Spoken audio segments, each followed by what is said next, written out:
Bulletin की शुरुआत कर लेते हैं। खबर राजधानी रांची से है। सिरमटोली मेकॉन फ्लाईओवर रैंप विवाद का ये मामला है। राष्ट्रीय जनजाति आयोग की सदस्य आशा लकड़ा ने आदिवासी सामाजिक धार्मिक संगठन के प्रतिनिधियों के साथ एक बैठक की है और फ्लाईओवर रैंप और सरना स्थल का उन्होंने साथ ही जायजा लिया। आशा लकड़ा ने आंदोलनरत संगठन के प्रतिनिधियों से विवाद और विरोध की जानकारी ली। डीपीआर के अनुरूप फ्लाईओवर बना है या नहीं, इसके टेक्निकल पहलुओं की आयोग जानकारी लेगा। आपको बताएं कि काफी विरोध के बीच फ्लाईओवर का रैंप का जो निर्माण है वो लगभग अब तैयार हो चुका है। सिरमटोली केंद्रीय सरना स्थल के मुख्य द्वार के सामने फ्लाईओवर का रैंप को उतार दिए जाने का आदिवासी समाज विरोध कर रहे हैं।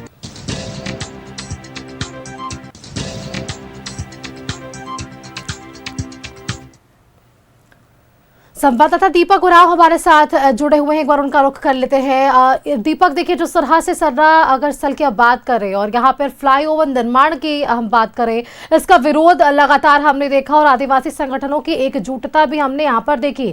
अब राष्ट्रीय जनजाति आयोग के सदस्य हैं आशा लकड़ा, वो यहाँ पर पहुंचती हैं, वे निरीक्षण करती हैं और ऐसे जो आंदोलनरत संगठन है उनके सदस्यों के साथ भी यहाँ पर वे बैठक करती हुई नजर आ पा रही हैं।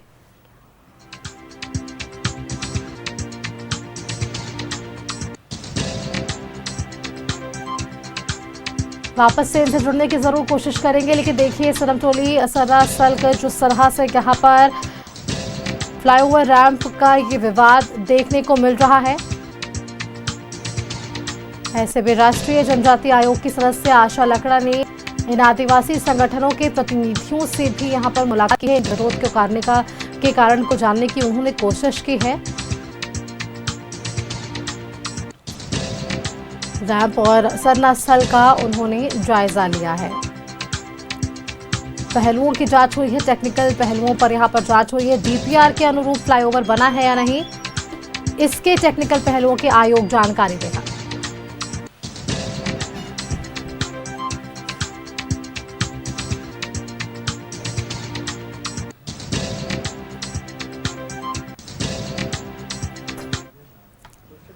संवाददाता दीपक उराव लगातार हमारे साथ बने हुए इस खबर पर अपडेट्स के साथ। दीपक, फिलहाल क्या कुछ अपडेट्स, क्योंकि जिस तरह से राष्ट्रीय जनजाति आयोग की सदस्य आशा लकड़ा वहां पर पहुंचती हैं, अब इन आदिवासी संगठनों के प्रतिनिधियों और सदस्यों के साथ उनकी एक मुलाकात होती है, विरोध को कारण जो है वो जानने की कोशिश होती है और साफ ये जरूर कर दिया गया है कि क्या डीपीआर के अनुरूप फ्लाईओवर का निर्माण हुआ है या नहीं, टेक्निकल पहलुओं पर अब जाँच।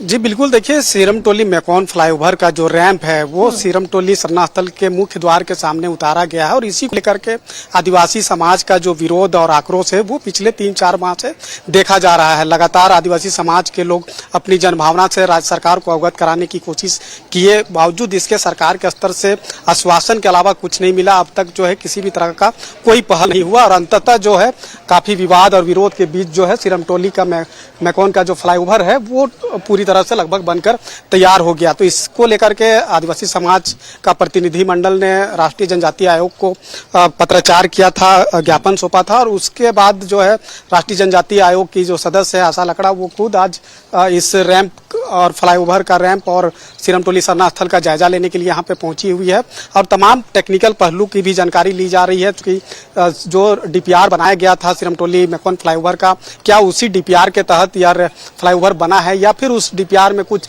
चेंजेस करके जो है फ्लाईओवर का रैंप को यहाँ पे बनाया गया है। तो ये तमाम टेक्निकल पहलू की जानकारी ले रही है। साथ ही साथ पूरा इस फ्लाईओवर का और सिरमटोली सरना स्थल का पूरा विस्तृत जानकारी लेने के बाद जो राष्ट्रीय जनजाति आयोग के अध्यक्ष है उनको भी तमाम चीज़ों से बाकायदा फोन के माध्यम से ही जो है अवगत कराया गया है और इस पूरे मसले को लेकर राज्य सरकार के साथ जो है बैठक करने की बात की जा रही है कि आयोग का जो टीम है वो राज्य सरकार के साथ बैठक करेगी और कोई रास्ता जो है वो निकालने की दिशा में पहल हो, ये कोशिश की जा रही है। क्योंकि अब आदिवासी समाज के लोग जब एक लंबे अरसे से आंदोलन कर रहे हैं, कोई सुनवाई नहीं हुई, तो कहीं ना कहीं इन लोगों का जो कह सकते हैं कि उम्मीद जो है वो अब राष्ट्रीय जनजाति आयोग पर टिकी है, चूंकि राष्ट्रीय जनजातीय आयोग जो है वो आदिवासी मामलों की सुनवाई करती है, निष्पादन करती है और कहीं न कहीं न्याय दिलाने का काम करती है। तो ऐसे में अब आदिवासी समाज का जो उम्मीद है वो अब राष्ट्रीय जनजातीय आयोग पे टिकी हुई है और वही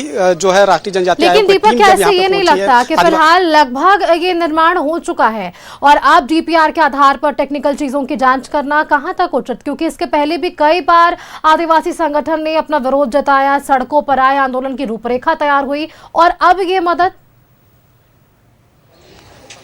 जी बिल्कुल, ये तो जरूर है कि थोड़ी सी विलम्ब जो है आदिवासी समाज के द्वारा हुआ है, क्योंकि जब डीपीआर बना था उस वक्त ऐसा कहा जा रहा है कि उसकी जानकारी जो है वो पब्लिक डोमेन में सर्कुलेट नहीं किया, इसकी वजह से जानकारी नहीं मिल पाई। और जो पूर्व मंत्री गीता श्री उरांव है जो इस पूरे मसले को लेकर के नेतृत्व भी कर रही है, तो उनके द्वारा कहा गया कि जब इसको जानकारी मिली कि यहाँ पे रैंप उतारने की प्रक्रिया चल रही है, तो उस वक्त जो है राज्य के मुख्यमंत्री हेमंत सोरेन को भी ज्ञापन पूर्व मंत्री गीता श्री उरांव के द्वारा सौंपा गया था और आश्वासन दिया गया था कि इसका जो है हल निकाला जाएगा।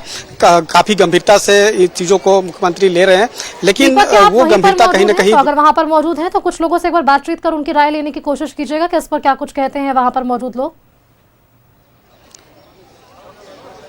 जी बिल्कुल, जिस तरीके से आप यहाँ पे देख पा रहे हैं कि राष्ट्रीय जनजातीय आयोग के सदस्य आशा लकड़ा यहाँ पे मौजूद है और इनसे ही बातचीत करेंगे और जानने का प्रयास करेंगे कि इस पूरे मसले को लेकर के किस तरीके से जो है यहाँ पे देखा जा रहा है। फोटोग्राफी चेंज करके 4 डिस्ट्रिक्ट का वो आप देख सकते हैं, उसमें स्पष्टता आई है कि जिस तरह से आदिवासी समाज का रोटी बेटी और माटी लूट रहे हैं वो किसी से छुपा हुआ नहीं है। और मैम, भारतमाला प्रोजेक्ट में कई जमीनें, सरना स्थल की भी जमीनें जा रही है, कई क्षेत्र है, जिसको लेकर क्या कुछ? हाँ, रामगढ़ की बैठक हुई थी। रामगढ़ के जो डिस्ट्रिक्ट लेवल का रिव्यू मीटिंग हुए थे, वहाँ कई आदिवासी समाज का जमीन जा रहा था, उसका भी अभी कंपनसेशन उनको मिल चुका है, जमीन भी मिल गए हैं। सरना स्थल का मामला है जो सामने आए हैं उनको भी संरक्षित करने का प्रयास किया गया है। जो एक्शन टेकन रिपोर्ट हमें मिले हैं उसके अनुसार मैं आपको बता रही हूँ। और पिछले मैं आपको बता दूं कि 4-5 महीना पहले हमने रामगढ़ जिला का बैठक भी किया है और रिव्यू जो शिकायत आए हैं, शिकायत पर डीसी एसपी को वहाँ उपस्थित भी होना पड़ा। कोल फील्ड है, वहाँ टाटा का कोल है, सभी कोल इंडिया के लोगों के साथ में भी अधिकारियों के साथ सीएमडी है, उनका ये डायरेक्टर पर्सनल है, सभी लोगों से बैठक हुई है और निर्णय भी कई जमीनों का हुआ है। जो संज्ञान आयोग के पास आई है उसका समाधान भी हुआ है और कई ऐसे मामला है जो सक्सेसफुल हुए हैं। मैं आपको चाईबासा का भी बता सकती हूँ, जो आदिवासी समुदाय का धरोहर था, जहर थान था, वहाँ का जमीन लूटा गया था, लेकिन आज उस जमीन भी वापस लिया गया है। खुद वहाँ की जनता बता रही। तो ये सामने जो विषय सामने आ रहे हैं आयोग के सामने, आयोग तत्परता से काम कर रही है, देश के सभी कोना में आदिवासी समाज को संरक्षण और सुरक्षण देने का काम कर रही है। मैडम, जिस तरीके से ये रैंप का विवाद पिछले 4-5 माह से चल रहा है और जब मामला आपके पास पहुंचा, आप खुद यहाँ पे पहुंचे हैं, आदिवासी सामाजिक धार्मिक संगठन के प्रतिनिधियों से बैठक भी की है और पूरा इस जगह का मुआयना भी किए, क्या अब चूंकि आदिवासी समाज का जो उम्मीद है वो अब आयोग पे टिकी है, तो आयोग इस दिशा में क्या कुछ पहल करने जा रही है जिससे कि आदिवासियों को जो आंदोलन चल रहा है, जो मांग है, वो पूरा हो पाए? देखिए, राष्ट्रीय अनुसूचित जनजाति आयोग आदिवासी समाज का संरक्षण और सुरक्षण करती है और इसी को लेकर के केंद्रीय सरना समिति और चड्डी सरना समिति ने हमें ज्ञापन दिए थे, उनका शिकायत दिए थे। उस शिकायत के आधार पर हमें आना पड़ा और जब रांची आए हैं तो तमाम सरना समिति जो है उन्होंने भी मिलकर के अपना विषय भी रखा है, ज्ञापन भी दिया है। तो ये कहीं ना कहीं हमारे पास में कई शिकायतें आ गई है और ये रांची का ही नहीं, झारखंड के लिए और देश के लिए और विदेशों में भी सरना टोली, सीरम टोली, सरना स्थल का और सरहुल का बहुत बड़े तादाद में चर्चाएं होती है, प्रचार प्रसार भी होती है और लोग जानते हैं।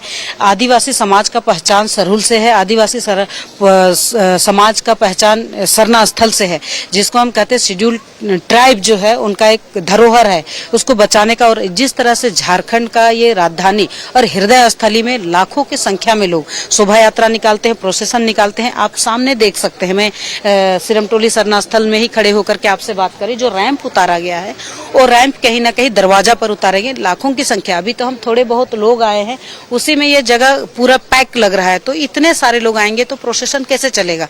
तो कहीं ना कहीं ये दिख रहा है कि आदिवासी समाज का सांस्कृतिक धरोहर पर कुठाराघात किया गया है, जो उचित नहीं है।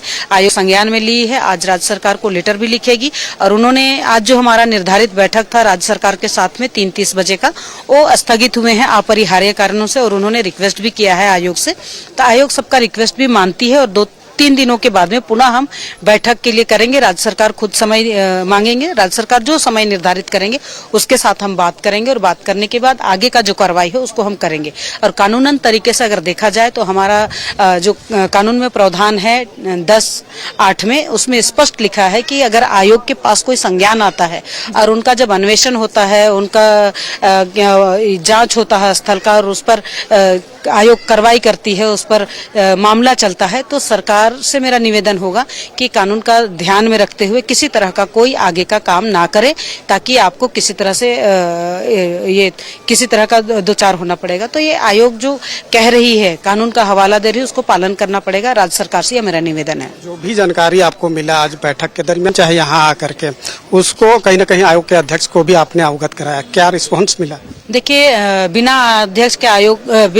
आयोग के अध्यक्ष की अनुमति से कोई यहाँ आता नहीं। हमारा ऑलरेडी परमिशन आयोग का अध्यक्ष से करते हैं, हमारा लेटर जाता है, उनका अनुमति होती है, हम बैठ के चर्चा करते हैं, विषय की जानकारियां होती है। आपने देखा होगा कि 1 अप्रैल को जब सरूल था और उस समय पूरा प्रोसेसन चल रहे थे, तब हमें तब यहाँ ध्यान में आया कि लड़ाई हो रहे हैं, झगड़े हो रहे हैं, लोग को गालियां गलौज कर रहे हैं, यानी कि फूट डालो और शासन करो वाला जो विषय पहले था ना, वही विषय फिर से आया, ये उचित नहीं है। इसीलिए जनजातीय आयोग बनी है, और जनजातीय आयोग की अगर बात करेंगे तो आदिवासी समाज का संरक्षण और सुरक्षण करना है। अगर उनका सामाजिक आर्थिक गतिविधियों में किसी तरह का कोई ठेस होता है, उनको संरक्षण भी देना है, उनको मार्गदर्शन भी करना है और सलाह भी देना है। ये सारा काम आयोग करती है। तो हमारे अध्यक्ष को भी संज्ञान में है, हमारे बाकी मेंबर को भी। अभी हमारा एक मेंबर भी ऑनलाइन थे, उनको आना था, लेकिन सरकार का बैठक स्थगित होने के कारण उन्हें एयरपोर्ट से वापस होना पड़ा।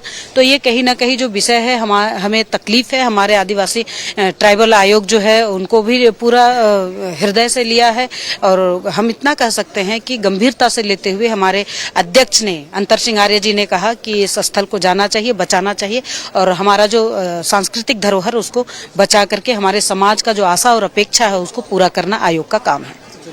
बिल्कुल दीपक, तो आपने यहाँ पर बातचीत की आशा लकड़ा से, इन्होंने बिल्कुल स्पष्ट कर दिया कि किस तरह से यहाँ पर सरकार से भी पहल होगी, बातचीत होगी। आप आगे भी इनसे जरूर बातचीत कीजिएगा। फिलहाल हमारे साथ जुड़ने के लिए बहुत बहुत शुक्रिया दीपक आपका।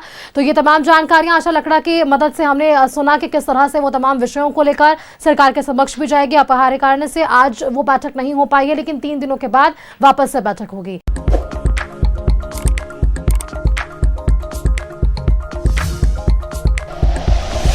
Like and share videos, subscribe करें हमारा चैनल और प्रेस करें बेल आइकॉन। News 11 भारत, सच है तो दिखेगा।